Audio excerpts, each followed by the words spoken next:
आज का वचन है हमारा परमेश्वर का टाइम। हमने सबोपदेशक में पढ़ा है 3 का 10 में कि हर चीज का एक समय है। हर चीज का प्रभु ने हमें इस पृथ्वी पर समय बताया हुआ है कि हम कब हंसने का समय, रोने का समय, बोने का समय, बोए हुए को काटने का समय, है ना। इस बारे में हम बहुत बार सुन चुके। पर परमेश्वर जब हमारे जीवन में काम करता है, हमें कई बार लगता है कि हमारी जो परिस्थिति है, प्रभु शायद हमें सुन नहीं रहा है, हमारी प्रार्थनाओं को नहीं सुन रहा है, हमारी विनतियों को नहीं सुन रहा है। कई बार परिस्थितियों में जब कुछ भी नहीं होता है या कोई बदलाव नहीं आता है तो हमारी सोच भी ऐसी हो जाती है और हम बहुत निराश हो जाते हैं, हम पीछे चले जाते हैं। हमें पुरानी जिंदगी उस समय तो याद दिलाता है या हमें याद आता है कि हम कैसे थे, कैसे नहीं थे, कैसे हमारे जीवन में कार्य चल रहा था। कई बार हम लोग बहुत डिमोटिवेट हो जाते हैं, बहुत निराश हो जाते हैं इन बातों से जब हमारे जीवन में कुछ भी नहीं होता है। हम बाइबल से कुछ उदाहरणों को देखेंगे जिसमें परमेश्वर ने कैसे काम किया, उन बातों को हम भी याद रखेंगे और अपने जीवन में भी परमेश्वर को ऐसे ही काम करने का अवसर देंगे। सुनेम वासी स्त्री के विषय में कितने लोगों ने सुना है? सुनेम वासी स्त्री, सुनेम जगह का नाम है, वहाँ पे एक स्त्री रहा करती थी। दूसरा राजा 8:1 से यहाँ पे एक स्त्री का जिक्र है जिसके बेटे को एलीशा ने जिलाया था। अब आपको शायद याद आ जाए, एलीशा परमेश्वर का दास था, वो एक भविष्यद्वक्ता था, है ना। जब वो वहाँ पर नबी थे, वो जब वहाँ पे वो आया जाया करते थे तो ये सुनेम नगर से होकर के, जगह से होकर के जाया करते थे। तो वहाँ पे इस स्त्री का नाम नहीं लिखा पर सुनेमिन स्त्री इसको कहते हैं। उस स्त्री ने इनके लिए अपने घर के ऊपर एक कमरा बना था, एक चारपाई, मेज और कुछ लाइट्स वहाँ पे रख दिए थे ताकि जब भी आए उनके घर में रेस्ट किया करे। उस स्त्री ने एलीशा के प्रति, परमेश्वर के दास के प्रति एक दया और एक कार्य किया। हमें 8 का पढ़ेंगे। जिस स्त्री के बेटे को एलीशा ने जिलाया था, उसने उसे कहा था कि अपने घराने समेत यहाँ से जाकर जहाँ कहीं तू रह सके वहाँ रह, क्योंकि यहोवा की इच्छा है कि अकाल पड़े और इस देश में 7 वर्ष तक बना रहेगा। परमेश्वर के भक्त के इस वचन के अनुसार वह स्त्री अपने घराने समेत फलिस्ती के देश में जाकर 7 वर्ष तक रही। जब वो स्त्री ने ऐसा किया और उस नगर में एक बार बहुत बड़ा अकाल आने वाला था, तब परमेश्वर के दास ने उस स्त्री से ये बात बता दी कि यहाँ पर अकाल पड़ने वाला है, इसलिए तू यहाँ से कहीं और 7 वर्ष के लिए अपने घराने समेत चली जा। और वो स्त्री वहाँ से चली गई, उसने उसकी बात को माना। 7 वर्ष के बीतने पर वह फलिस्तियों के देश से लौट आई और अपने घर और भूमि के लिए दुहाई देने को राजा के पास गई, क्योंकि उन 7 सालों में वहाँ पे कोई और रहा करता था और उसकी भूमि पे खेती करने लगा। तब जब उसने देखा कि उसकी भूमि और उसके ऊपर कोई और काम कर रहा है तो वो अपने न्याय के लिए किसके पास गई? वहाँ के राजा के पास गई। और राजा उस समय परमेश्वर के भक्त के सेवक गेहजी से बात कर रहा था। गेहजी किसका दास था? किसके अंडर में काम करता था? एलीशा के, है ना।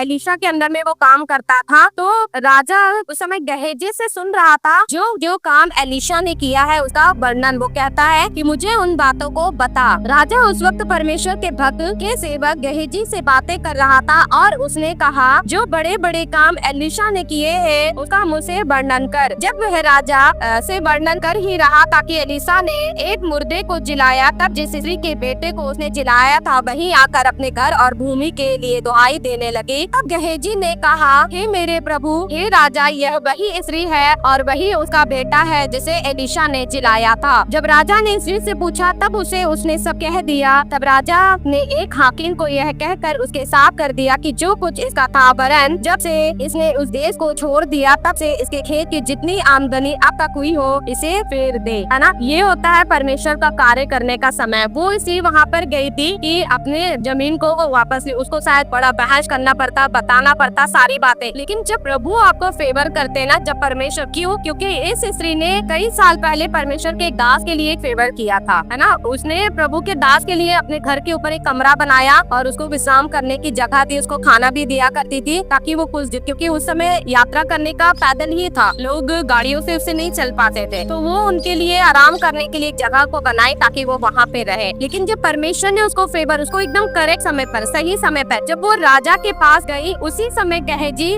एलीशा के कार्यों का वर्णन कर रहा था। आप इस विषय को दूसरा राजा जा करके पढ़िएगा, यहाँ पे बातें लिखी हुई है। सुनेमिन स्त्री के बेटे को कैसे एलीशा ने जिंदा किया, ये सारी बातों का जिक्र है। पर ये छोटा सा भाग में इसलिए बता रही हूँ ताकि हम परमेश्वर के कार्य को समझे। जब प्रभु करता है ना तब आपको बहुत मेहनत करने की आवश्यकता नहीं पड़ती। जब परमेश्वर आपको फेवर देता है ना तब आपको जाके बहुत बातें, आपको केवल वहाँ जाकर खड़ा होना पड़ता है और बाकी सारे कार्यों को कौन करता है? परमेश्वर करता है। जैसे इस स्त्री के लिए परमेश्वर ने किया, उसे जाके नहीं बताना पड़ा कि मेरी वो जमीन थी, उसे जाके नहीं बताना पड़ा कि परमेश्वर के दास ने आपने मुझसे कहा था 7 साल चली जा, उसे मेहनत नहीं करनी पड़ी, वरन उन बातों का जिक्र वहाँ चल ही रहा था और ये स्त्री वहाँ पर पहुँच गई। तब गहेजी ने क्या कहा, हे राजा, यह वही स्त्री है और यही उसका बेटा है जिसे एलीशा ने जिलाया था। तब राजा ने वहाँ पर क्या किया, उसको जो उसके साथ उसकी जमीन ही नहीं वापस दी, केवल खेत ही नहीं वापस किया, परंतु उसके 7 साल की आमदनी जो थी उसको भी उसने अपने भंडार से भर देने के लिए कह दिया, उसकी आमदनी को दे देने के लिए कह दिया। इसलिए क्योंकि उसने परमेश्वर के दास की बात मानी, परमेश्वर के दास के लिए एक फेवर किया। हम भी जब प्रभु पे भरोसा रखते हैं, वो उसी की बात पे भरोसा रखकर 7 साल अपना घर, अपना देश, आप सोचिए अगर हमसे कोई कह दे या हमें से किसी से भी कोई कह दे कि 7 साल के लिए ये देश छोड़ के चले जाओ, क्या हमारे लिए आसान होगा? पर यहाँ पर उसने आज्ञा को मानी, उसने बात को माना। जब वो वापस आई, वो राजा के पास गई, तो परमेश्वर ने उसका फेवर कैसे किया। बिल्कुल उसी समय पर वो पहुंची या राजा के मन को प्रभु ने उभारा और कहा कि एलीशा के कार्यों को वो सुने। एलीशा के, हम आज चर्चा नहीं करते परमेश्वर के कार्यों की, लेकिन उस समय में वैसे लोग रहा करते थे जो प्रभु के, जो उसके दासों की चर्चाओं को सुनना पसंद करते थे और सुनते थे। और उन्हीं के बीच में देखो वो अद्भुत कार्य हुआ। वो आदमी, राजा सुन ही रहा था वहाँ पे उन बातों को, और उसने उस स्त्री को, उस बेटे को देखा जिसे परमेश्वर ने जिलाया था, जिसे एलीशा ने जिलाया था, एकदम सही समय। तो परमेश्वर ऐसा काम करता है। यदि हम प्रभु पे भरोसा रखते हैं, वो उसके दास पर भरोसा रख कर गई, लेकिन जब वापस आई तो उसे उन्हीं सब बातों की चर्चा वो गहेजी राजा से कर रहा था, और उसको बिना ज्यादा मेहनत किए, उसके 7 साल की आमदनी और बिना ज्यादा मेहनत किए, उस बताए हुए अपनी बात को साबित किए हुए प्रभु ने पहले ही वहाँ पर उसके चीजों को साबित कर दिया। हम जब प्रभु पे भरोसा रखते हैं, परमेश्वर पे भरोसा रखकर कुछ करते हैं या ऊपर आस लगा कर बैठते हैं ना, तो प्रभु अपने समय पर अपने कार्यों को करता है। वो हमें कभी भूलता नहीं है। वो 7 साल कहाँ चली गई, क्या किया, उसका जिक्र नहीं लिखा हुआ यहाँ पे, पर प्रभु को स्मरण था कि ये स्त्री जिसने एलीशा के लिए कार्य किया, जिसने मेरे दास के प्रति अपने मन को नम्र किया, दीन किया, उसकी बात माना और यहाँ से चली गई, वो अब वापस आने वाली है, मुझे उसका दिलाना है। उससे प्रभु को स्मरण रहता है अपने लोगों का। वैसे ही प्रभु हमारा भी स्मरण करता है, उसे पता है कब किस समय उसको अपने कार्यों को करना है। आप ये अध्याय जाकर पढ़िएगा, बहुत अच्छा है। दूसरा हम पढ़ेंगे एस्तर की पुस्तक में 6 का 1 से 13। यहाँ पे भी एक जिक्र है एक अद्भुत कार्य का जो परमेश्वर ने उस समय में किया हुआ था। हम पढ़ेंगे, उस रात राजा को नींद नहीं आई, इसलिए उसकी आज्ञा से इतिहास की, यहाँ भी इतिहास की बातों का जिक्र हो रहा है और वहाँ भी इतिहास की बातों का जिक्र हो रहा था। इतिहास की पुस्तक लाई गई और पढ़कर राजा को सुनाई गई। जब प्रभु काम करता है ना, तो वो राजाओं के मनों को भी बेचैन कर देता है कि वो इतिहास की बातों को सुने, वो उन बातों को सुने। आपका न्याय जब आएगा ना, जब प्रभु आपके लिए, उसका समय है। हम सोचते हैं कि देर हो गया, प्रभु शायद हमें भूल गया, या प्रभु की ये मर्जी नहीं है। इस चक्कर में हम कई बार अपना न्याय खुद कर बैठते हैं या जल्दबाजी में कोई और फैसला ले लेते हैं। प्रभु के निर्णयों पर, उसके वचनों पर भरोसा नहीं कर पाते। लेकिन प्रभु क्या कहता है, उसका समय है, उसका टाइम है, और जब उसका टाइम आया तो वहाँ पर भी इतिहास की बातें दोहराई गई, और जब यहाँ टाइम आया तो यहाँ पर भी इतिहास की बातें दोहराई जा रही है। राजा को नींद नहीं आ रही है। यहाँ लिखा हुआ है कि उस रात राजा को नींद नहीं आई, इसलिए उसकी आज्ञा से इतिहास की पुस्तक लाई गई और पढ़कर राजा को सुनाई गई। उसमें यह लिखा हुआ मिला कि जब राजा श्रेयस के हाकिम जो द्वारपाल भी थे, उनमें से बिटाना और तेरेश नाम के 2 जनों ने उस पर हाथ उठाने की युक्ति की और मुर्दकै उसने उसे प्रकट किया। राजा श्रेयस जो वहाँ पर राजा था उस समय, वहाँ पर 2 लोग थे। मुर्दकै कौन था? एस्तर रानी का चाचा, रानी एस्तर का चाचा। कृपया ध्यान से सुनिए, एस्तर रानी का चाचा था मुर्दकै, जो कि भवन के बाहर रहा करता था। और उसी भवन में कुछ 2 लोग ऐसे थे जिन लोगों ने राजा को मारने की युक्ति बनाई थी। तब इस बात को मुर्दकै को किसी तरीके से पता चल गया और उसने ये बात राजा को बताई, है ना। मुर्दकै ने प्रकट किया। तब राजा ने पूछा, इसके बदले मुर्दकै को क्या प्रतिष्ठा और बड़ाई की गई। वो कई साल पहले ऐसा बात हुआ था, क्योंकि राजा यहाँ पे इतिहास सुन रहा है, तो उसे बताया जा रहा है कि कुछ लोग थे जिन लोगों ने आपको मार देने की, राजा को मार देने की युक्ति बनाई थी, लेकिन मुर्दकै ने इस बात को प्रकट की और आप राजा वहाँ पर बचाया गया। तो राजा पूछ रहा है अपने लोगों, जिससे इतिहास सुन रहा है, कि इसके बदले में मुर्दकै को क्या मिला, है ना, क्या प्रतिष्ठा मिली उसे और उसको क्या बड़ाई की गई। तब राजा के जो सेवक उसकी सेवा टहल कर रहे थे, उन्होंने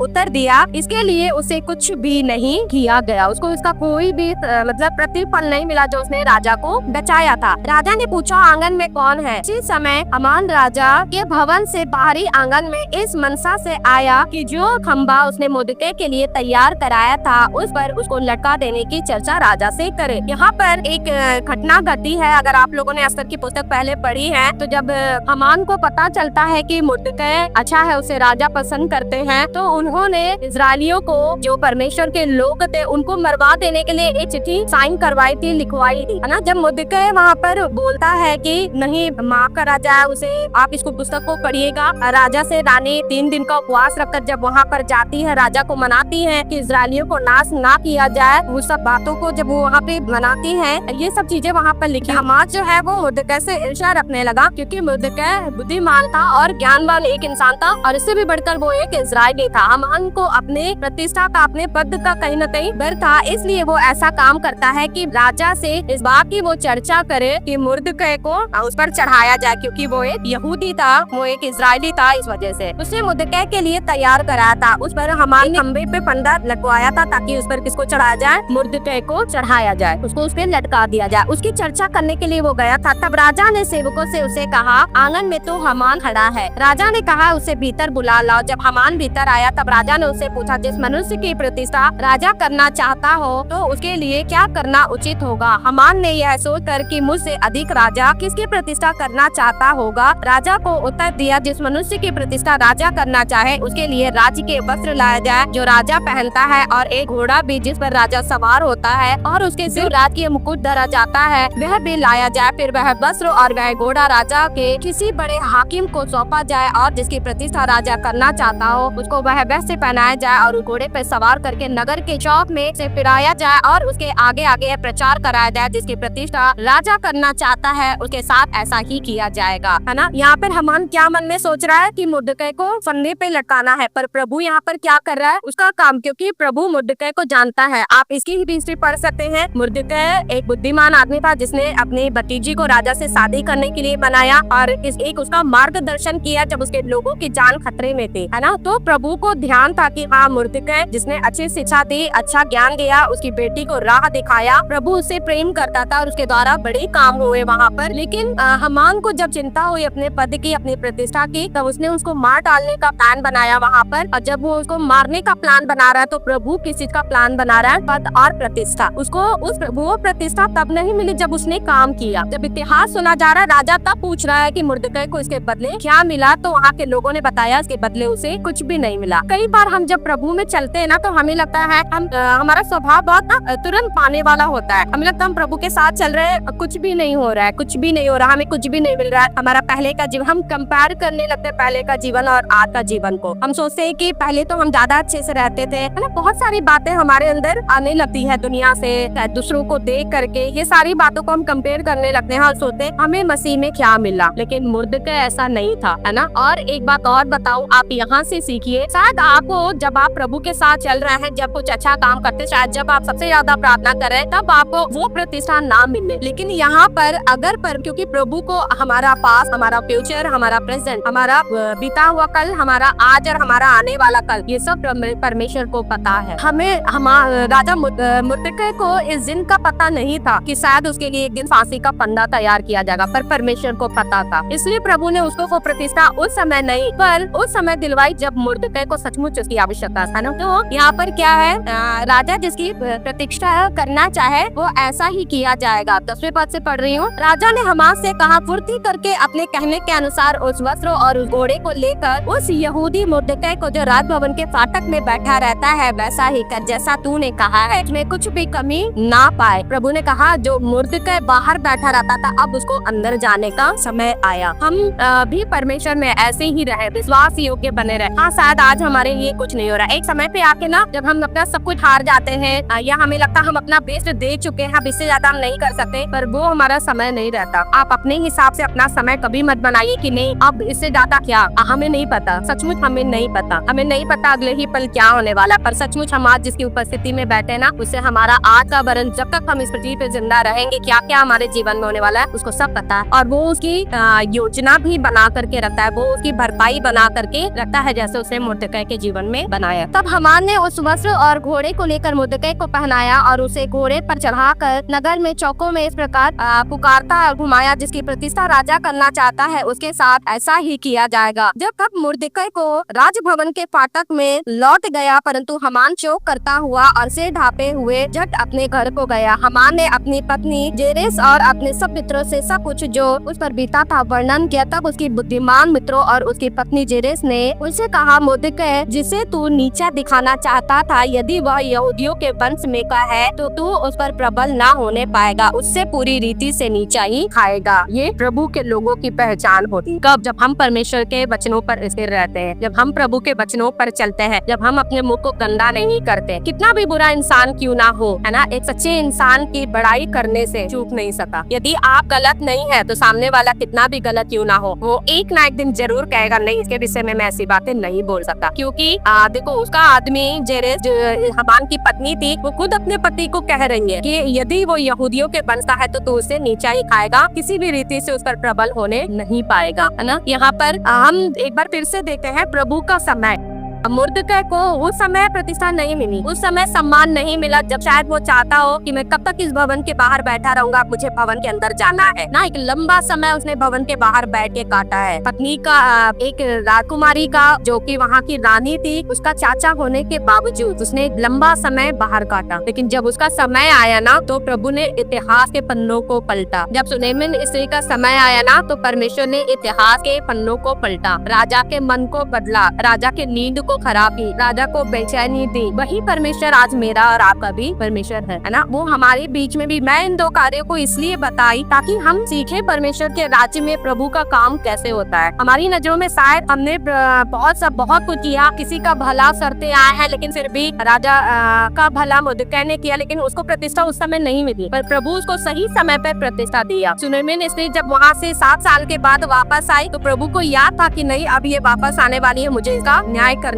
है, मुझे जो चीजें यहाँ पे छोड़ के गई थी उसका आमदनी उसको दिलाना है। प्रभु नहीं भूलता अपने लोगों को। आप चाहे 7 साल पीछे हो जाए, आप शायद आपको 7 साल लग जाए, शायद आपको 14 साल लगता है, शायद आपको 40 साल लग जाए, शायद आपको उम्र भर लग जाए, प्रभु नहीं भूलता। ये मत सोचिए कि हमें सब सुख इस संसार में ही मिल जाए। इस संसार का सुख भी छोटा है और इस संसार का दुख भी छोटा है, लेकिन प्रभु किसकी बात करता है? एक बड़ा नगर, एक बड़ा अनंत जीवन और एक अनंत काल की मृत्यु। हमको अपना दिमाग उधर लगाना है ना। आप क्या मिट्टी का घर बनाना पसंद करेंगे या सीमेंट का? क्यों सीमेंट का? क्योंकि वो पक्का रहता है, वो टूटता नहीं। यहाँ का घर एक दिन गिराया जाएगा, ये वचन बताता है, एक दिन ढा दिया जाएगा, पर जो परमेश्वर हमें घर देगा वो कभी नहीं ढाया जाएगा, है ना। हम लोगों को अपना मन, अपना ध्यान बहुत कठिन है क्योंकि हम इस संसार में जी रहे हैं। बिल्कुल प्रभु, एक बात बताइए, बाइबल में कहीं ऐसा लिखा है प्रभु के दास, प्रभु पर भरोसा रखने वाले लोग? हम 2 उदाहरणों को, बहुत बड़े उदाहरणों को हम पढ़ रहे हैं जिसमें प्रभु ने अद्भुत रीति से काम किया। प्रभु ने किसी को भूखा रखा, किसी को नहीं रखा, कौवे से खाना खिलवाया, जानवरों को आज्ञा दी मेरे लोगों को मत छू। तो वो प्रभु हमारे लिए क्यों नहीं करेगा? लेकिन हमें भी उस परमेश्वर पे वैसा भरोसा रखना पड़ेगा, उतना ईमान रखना पड़ेगा। कितने भी साल क्यों ना हो जाए, प्रभु नहीं भूलता, है ना। हम ना हमारे दुखों को, ना हमारे परेशानियों को,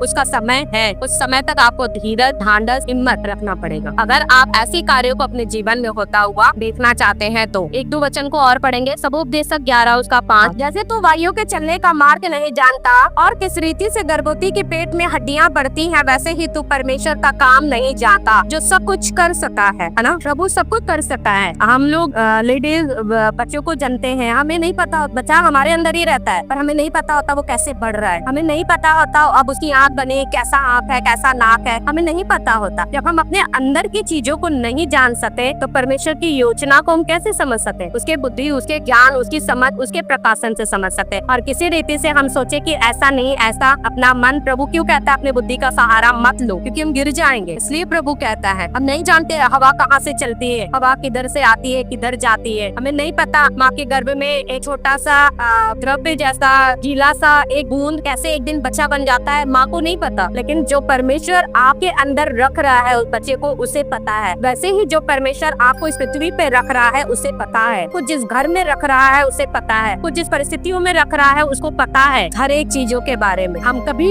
इन चीजों को नहीं बोले कि हाँ प्रभु शायद हमें भूल गया। एक और वचन यशायाह 43:13। मैं ही परमेश्वर हूँ और भविष्य में भी मैं ही हूँ, मेरे हाथ से कोई छुड़ा ना सकेगा। जब मैं काम करना चाहूँ तब कौन मुझे रोक सकेगा? कोई रोक सकता है परमेश्वर को? कोई भी नहीं। चाहे हमारी परिस्थितियाँ हो, चाहे हमारा कुछ भी चीज हो, जब प्रभु काम करना चाहे ना तो उसको कोई भी नहीं रोक सकता। और ये बात खुद अगर आप परमेश्वर पे भरोसा करते हैं तो इन बातों पर भी भरोसा करिए जो प्रभु ने यशायाह 40:13 में कहा है कि जब मैं काम करने पर आऊँ तो मुझे कोई नहीं रोक सकता। कैसा रहा 40 उसका 21। परंतु जो यहोवा की बात जोते हैं वे नया बल प्राप्त करते जाएंगे, वे उकाब के समान उड़ेंगे, वे दौड़ेंगे और श्रमित ना होंगे, चलेंगे पर थकित ना होंगे। इतने दिनों तक राजभवन के बाहर बैठा था, इतने दिनों तक, पर वो बैठा ही रहा क्योंकि वो परमेश्वर की उपस्थिति में था, वो प्रभु के साथ साथ चलता था। दानियल कहीं पे गुलाम बनाकर ले गया पर वो ना थका ना श्रमित हुआ, अपने कार्य को करता रहा। नहम्याह अपने देश को छोड़ के कहीं और गया पर वो अपने कार्य को करता रहा। प्रभु के लोग, हमें आजकल इतना सुविधा है चलने को, आने को, जाने को, हम तब कुछ नहीं कर पाते। प्रभु यीशु मसीह चल चल के सेवा करते थे। प्रभु के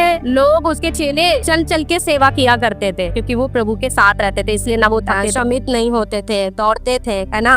वो ऐसे काम किया करते थे। यहाँ वचन लिखा है उकाब के समान नया बल। उकाब के बारे में आप लोगों ने बहुत बार सुना होगा। उसका जीवन एक समय ऐसा आता है जब बिल्कुल खत्म हो जाता है। वो बहुत ऊंचाई पर रहता है पर वो हार नहीं मानता, अपने परों को अपने चोंच से नोता है ना, अपने नाखूनों को पत्थर पे घिस घिस के नुकीला बनाता है, अपने चोंच को नुकीला बनाता है और फिर उकाब के समान उड़ने लगता है। फिर से वही बल उसके अंदर आ जाता है, नया बल आता है। एक बल होता है जवानी के समय में ना, एक जवानी के समय में एक इंसान सबसे ज्यादा बलवान होता है, सबसे ज्यादा ताकतवर होता है, सबसे ज्यादा हष्ट-पुष्ट रहता है। पर बुढ़ापे में भी अगर आपके पास वही बल है तो वो प्रभु की सामर्थ है ना। हमें वो बल प्राप्त करना है। हमें जैसा फेवर मोर्देकै को मिला वो फेवर प्राप्त करना है। हमें जैसा फेवर सुनेमी स्त्री को मिला वो फेवर प्राप्त करना है। पर कब? इन लोगों ने अपने समय का इंतजार किया, इन लोगों ने आज्ञाओं को माना। क्या हम मानते हैं आज्ञाओं को? किसकी आज्ञा? परमेश्वर की आज्ञा, उसके वचनों की आज्ञा, उसके वचन से जो आपके खादिम बोलते हैं, आपके पास्टर बोलते हैं, वो आज्ञा, वो मानना है हम लोग। केवल आज सुन के वापस चले जाने से ये बातें यही रह जाएंगी। कभी शायद याद आएगा कि हाँ हमारे चर्च में इस पर वचन हुआ था, पर आपके जीवन में यदि कुछ होता है तो उसे सब देखेंगे और सचमुच प्रभु की महिमा होगी। इसलिए हम लोग केवल पढ़ने और सुनने वाले नहीं, पर प्रभु के वचनों को अपने जीवन में लागू करने वाले बने, ताकि उसके अद्भुत कार्य आज भी हमारे बीच में हो। सबको जय मसीह की। प्रभु आज के वचन से सबको ब्लेस हो।